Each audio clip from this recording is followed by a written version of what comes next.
because you know that works, and Yes. there shouldn't be a problem with that. So hi, Akshay. Pleasure to see Hey, you here. Sheba. Same here. Thank you so much for agreeing to having a soul brew with me, and welcome to Coffee and Soul. I'm really excited about our conversation today. I've been excited about it as well. Wonderful. Akshay, before we start and launch into some questions and some reflections together, I'd love to. You have your cup of tea, right, with Yes, you? I have a cup of tea. And so I'm just going to pour myself a cup of coffee. We will...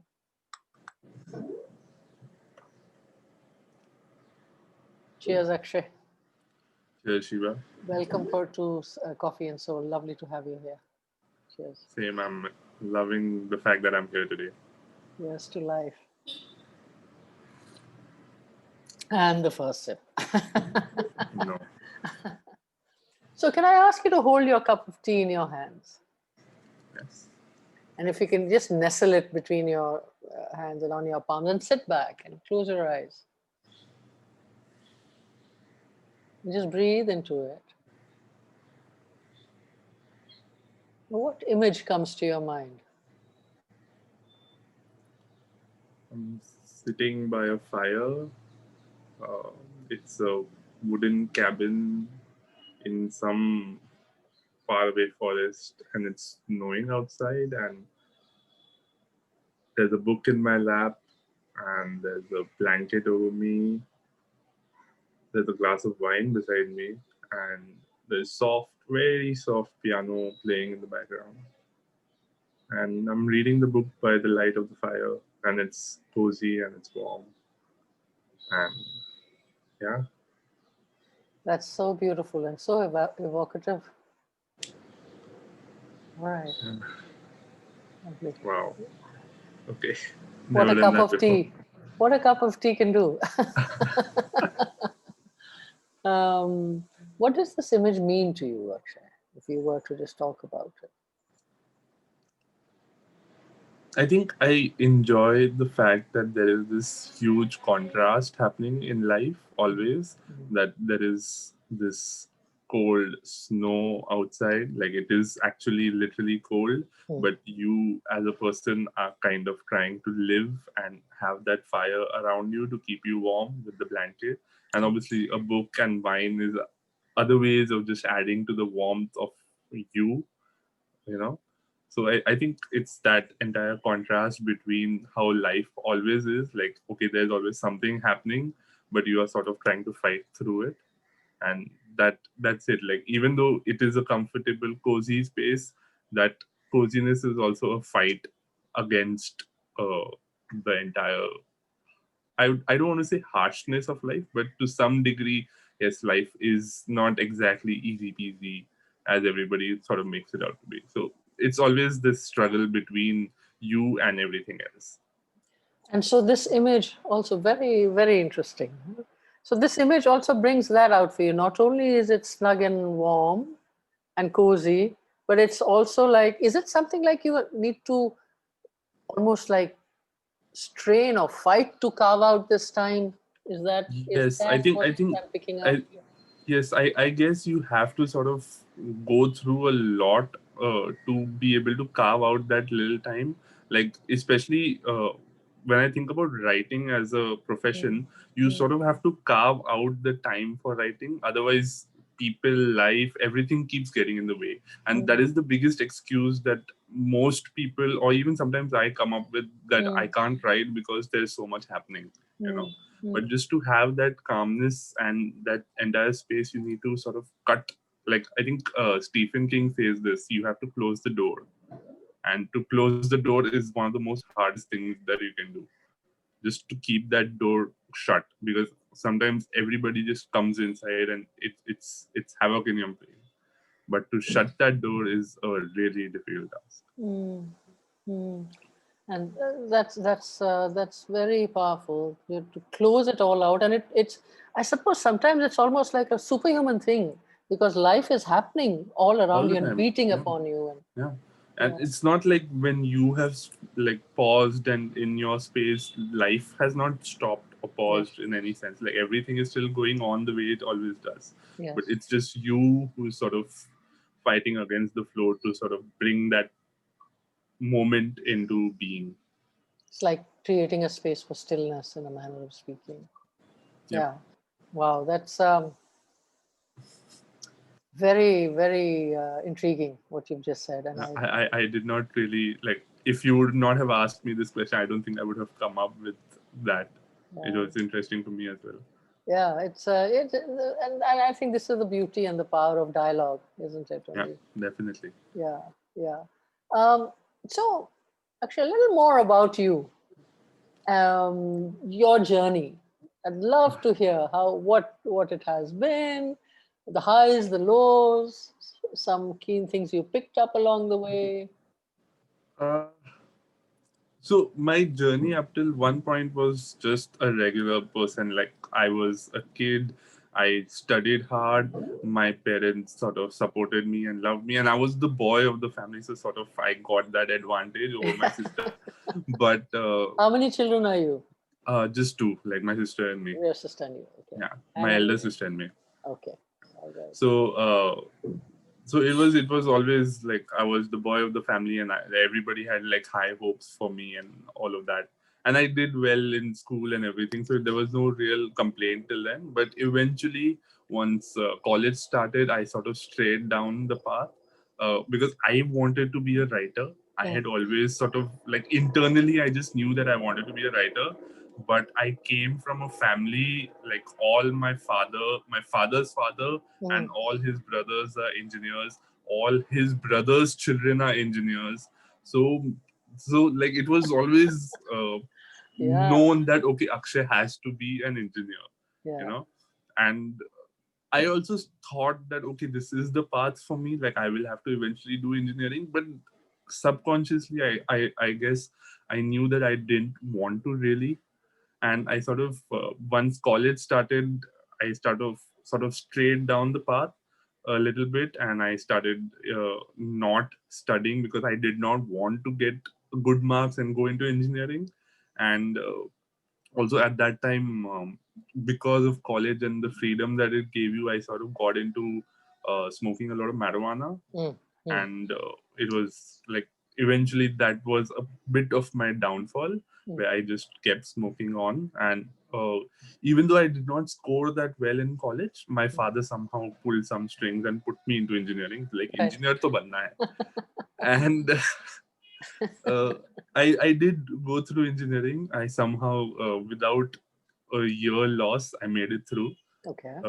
Not exceptionally great. I did computer engineering. I still can't code, but I made it through somehow.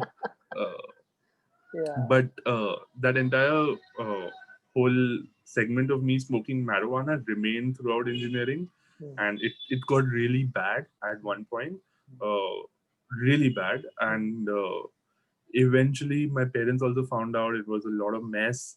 mm. And yeah, they were just like, my dad was just broken after that. I don't think he's been whole since the time he found out. He's like, how can my son get into all of this? He just broke down in front of me, and that was hard.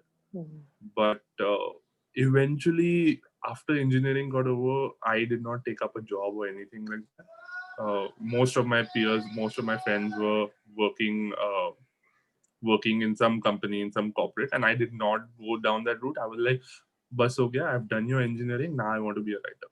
mm. So eventually I got a job, I quit that job, and I just stayed at home for 2 years and I just wrote. I wrote. I learned how to write because I had never sat down to write Mm, more than like once in spurts, maybe for 5-10 minutes here and there. That's okay. But I mm, had never sat down with a discipline to sit down and write throughout like a vast period of time. So mm, those 2 years were really formative for me. mm. And it helped that I had a heartbreak just post engineering. So then it became like, oh, I have to write and sort of get over this girl as well. So there was a lot going on for you at Lot that a time. lot going on back then. And Mm, then mm, those 2 years were very formative. Like I've spent like, I know that this is a little wrong of me to say, but everybody seems to be complaining about how they are stuck at home in COVID times, but I have already done this 2 years ago. Yeah. Like not 2 years ago, but back then in Back those then. 2 years.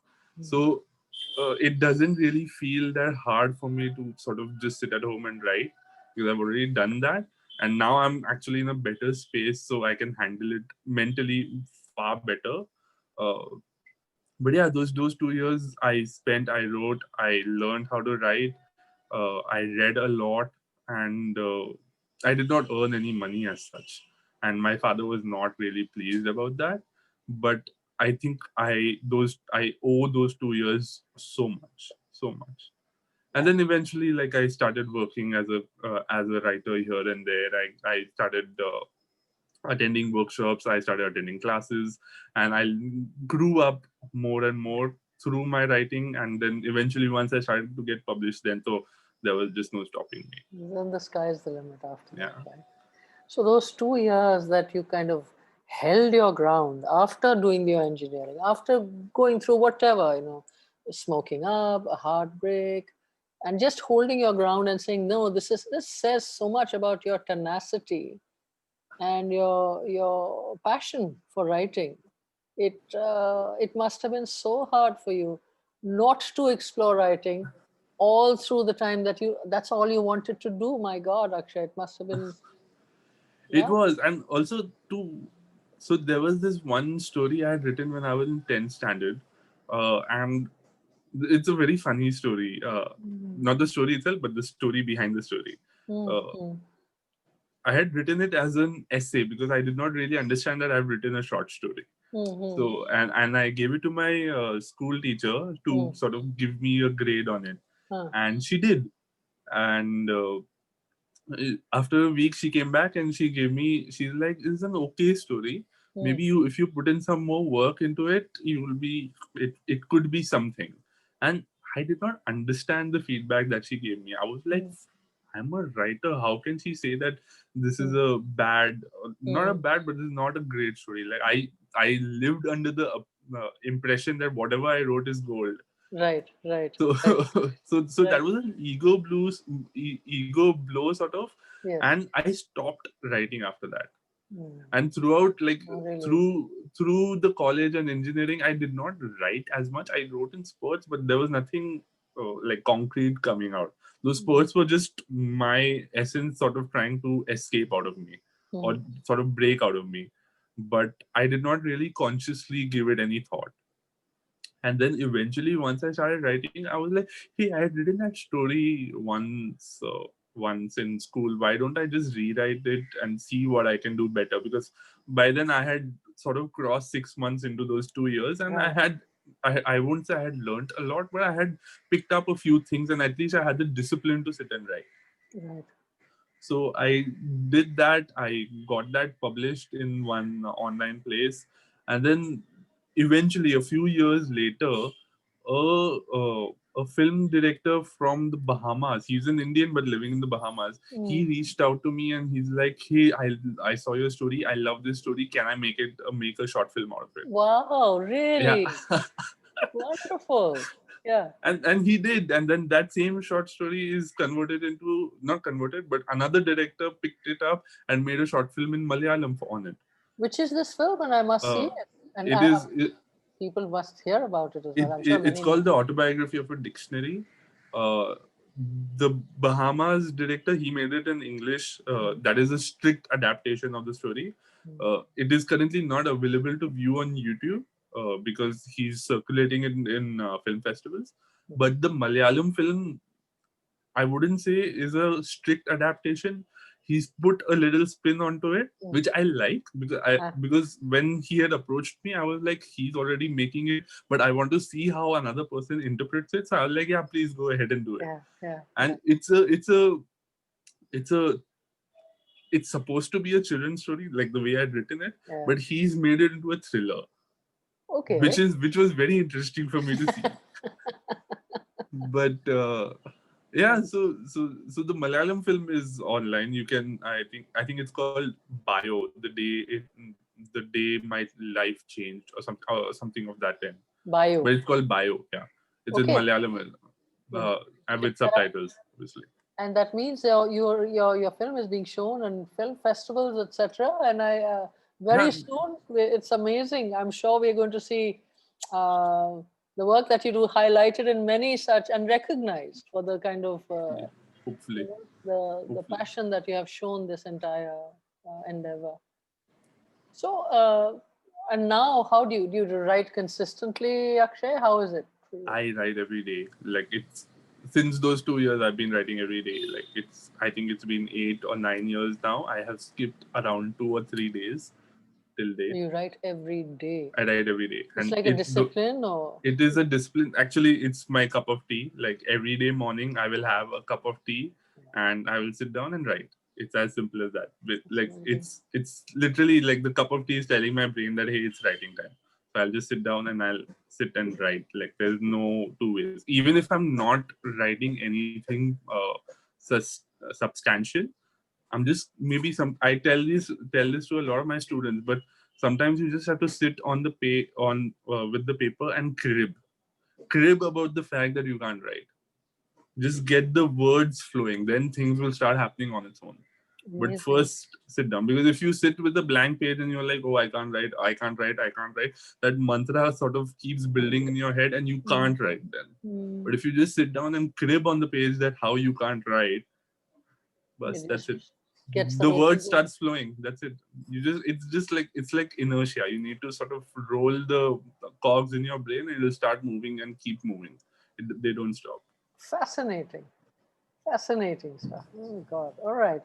Okay. And now, how is the family now? How's your dad now about your?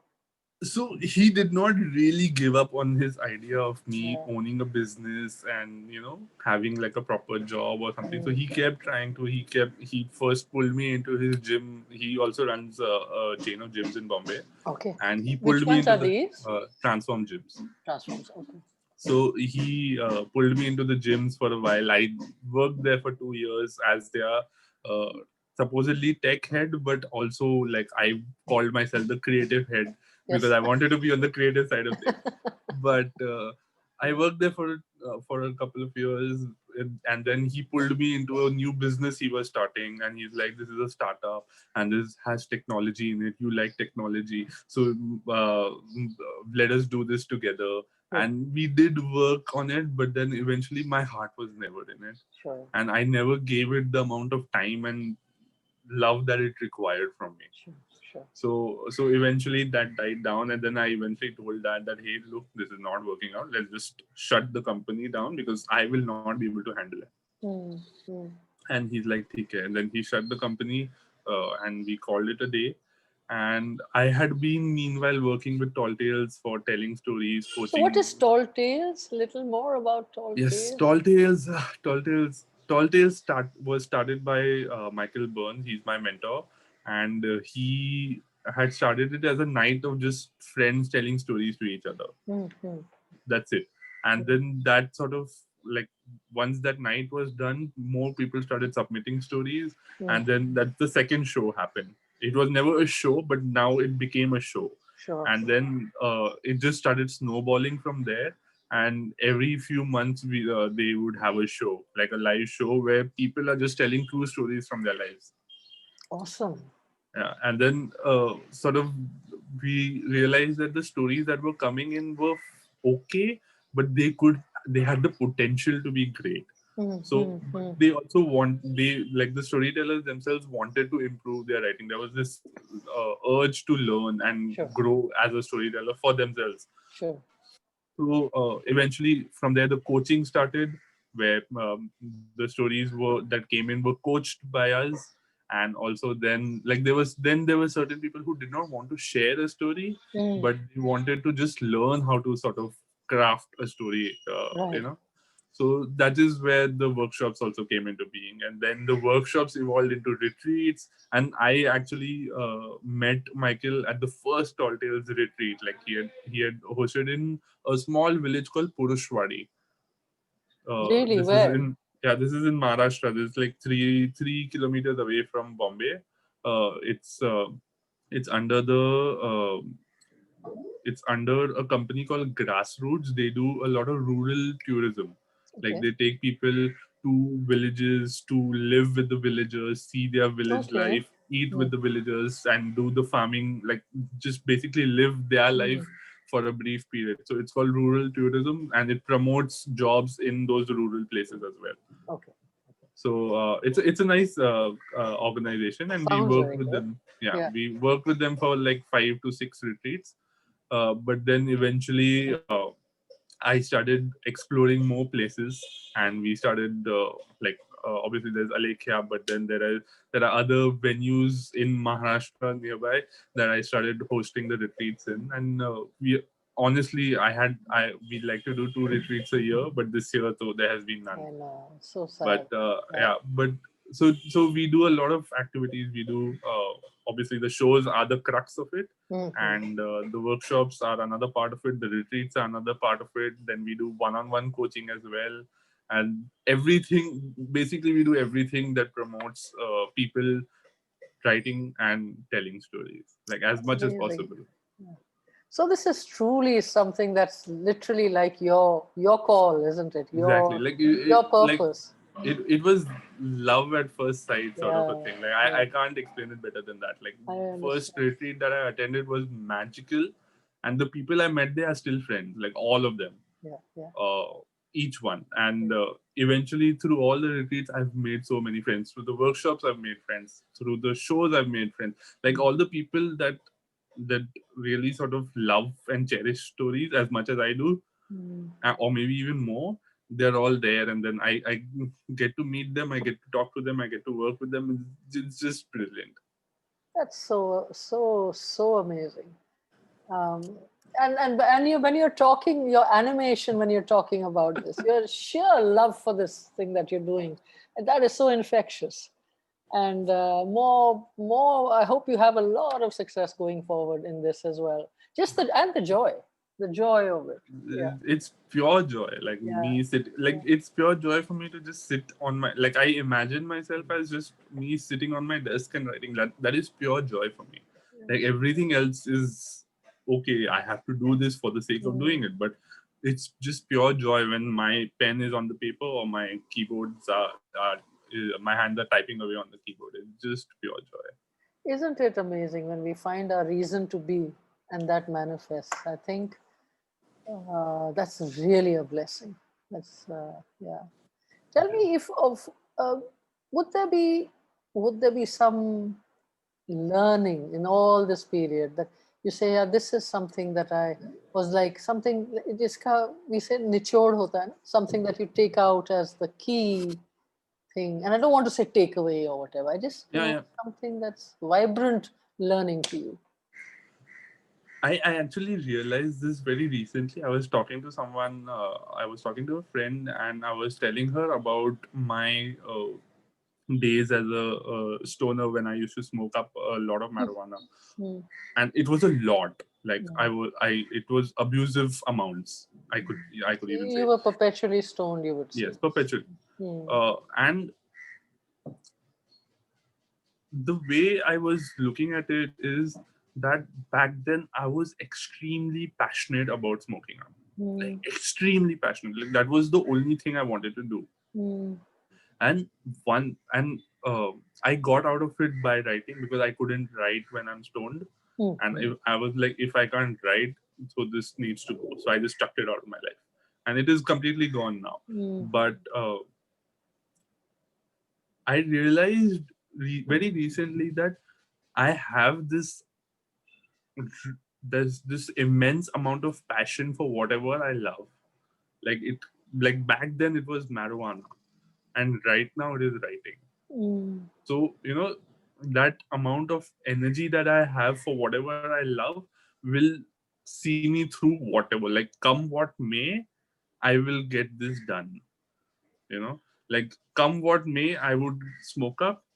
Come what may, now I will write. Like now that is very clear. So, and she also told me like that is such a beautiful way of looking at something that was so terrible in your life. And I was like, yeah, actually I had never seen it that way. But again, power of conversation, it Hmm. came out in the flow of things.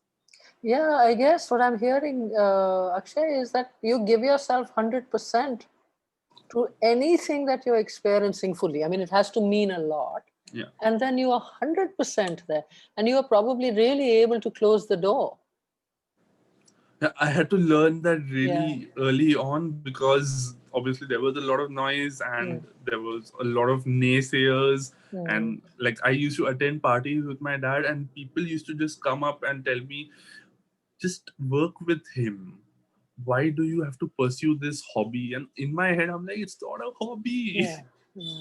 Yeah. But it was, there were just so many naysayers all around, and I understand where they're coming from. Like Yeah. it's not like it took me many years to sort of start making money through this. Sure. Like I understand that a certain financial independence is required. You can't always rely on your parents. You can't always uh, not be earning. And I'm Mm, very privileged that I'm very aware that I had the privilege to take those 2 years. Not right. a lot of people have that privilege. Mm, mm, uh, but at the same time, if you do it mm, honestly, like mm. it is the best thing that you can do for yourself. Like at a certain point, you do need to do things for yourself rather than for what everybody else needs. Absolutely. And the fact that you found your way to that, and this, it's, there's a huge gift in this that came to you, isn't it? And the way that I look at it is, not only it's because of, it mustn't have been easy. I can literally see those things that could have, you must have gone through in to get where you are today.